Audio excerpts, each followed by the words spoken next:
शिंदखेडा तालुक्यातील शेवाळे गावात दलित समाजाच्या स्मशानभूमीवर झालेले कथित अतिक्रमण आता गंभीर वळण घेत आहे। गट क्रमांक 575 ही जागा नियोजित स्मशानभूमी असूनही काही नागरिकांनी येथे अनधिकृतरित्या घरे बांधल्याचा आरोप दलित बांधवांकडून करण्यात आला आहे।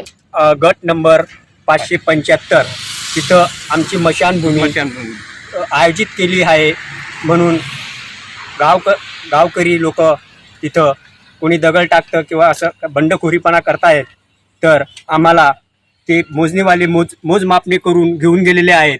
तरी आम्हाला योग्य तो सरकारने न्याय द्यावा अशी विनंती आम्ही करीत आहोत आणि आम्हाला ते लवकरच लवकर ते आमच्या स्मशानभूमी ही जागा आमच्या हक्काची आहे ती एकदम लवकरपणे मिळावी अशी आमची विनंती आहे। सरकारने त्या आमच्या ताब्यात द्यावी, असं अन्यथा आंदोलन आम्ही करीत आहोत। तरी तुम्ही तात्काळ आम्हाला हा निर्णय करून द्यावा। या तक्रारीनंतर महाराष्ट्र शासनाच्या भूमी अभियांत्रिकी विभागाकडून तात्काळ पंचनामा करण्यात आला। शासकीय अभियंता बाविस्कर यांनी स्वतः घटनास्थळी येऊन पाहणी केली आणि दलित समाज बांधवांना 15 दिवसात जागेच्या पारदर्शक खुणा दाखवण्याचे आश्वासन दिले। मात्र या प्रकरणात न्याय मिळेपर्यंत संपूर्ण दलित समाज तणावात आहे।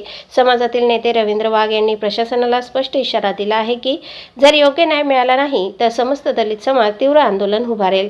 गावातील सर्व दलित बांधव मोठ्या संख्येने उपस्थित राहून आपल्या हक्कांसाठी एकजूट दाखवत आहेत। आता प्रशासन आगामी काळात काय निर्णय घेते याकडे सर्वांचे लक्ष लागले आहे।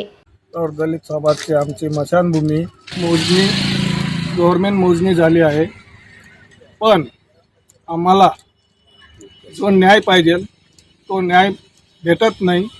म्हणून सरकारकडे आमची एक अपेक्षा आहे, आम्हाला हक्काने आमची दलित समाजाची स्मशानभूमी हक्काने मिळवून द्यावी ही विनंती।